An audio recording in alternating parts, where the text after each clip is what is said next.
となんか、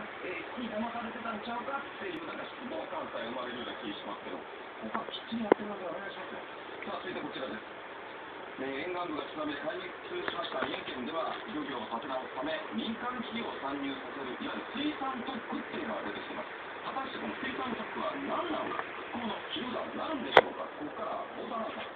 はい、よろしくお願いいたします。この水産特区という構想なんですが、提唱したのは宮城県村井知事なんですね。で、先月発表されました国交構想会議の第一次提言に盛り込まれたんですが、漁協側は大反発していますね。一体地元はどのような考えを持っているのでしょうか。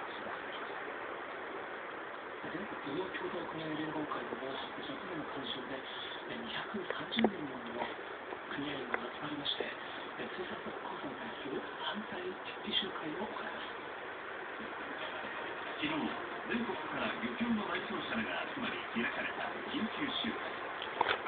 参加した漁協関係者は一様に水産業への民間企業参入を促す水産特区構想に強い懸念を示した。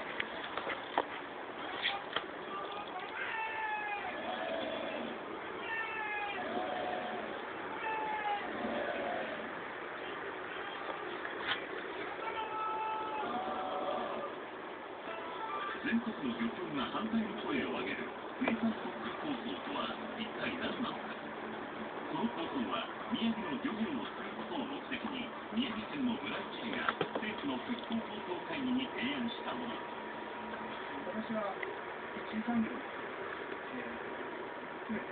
内閣支援が経営統一されていくというのが大切だというのはと宮崎にどんな話を受けてもですね、日本の水産業のために、宮城の水産業のためにですね、私が声を上げなければならないと考えたということです。現在、漁業を営むための権利、漁業権は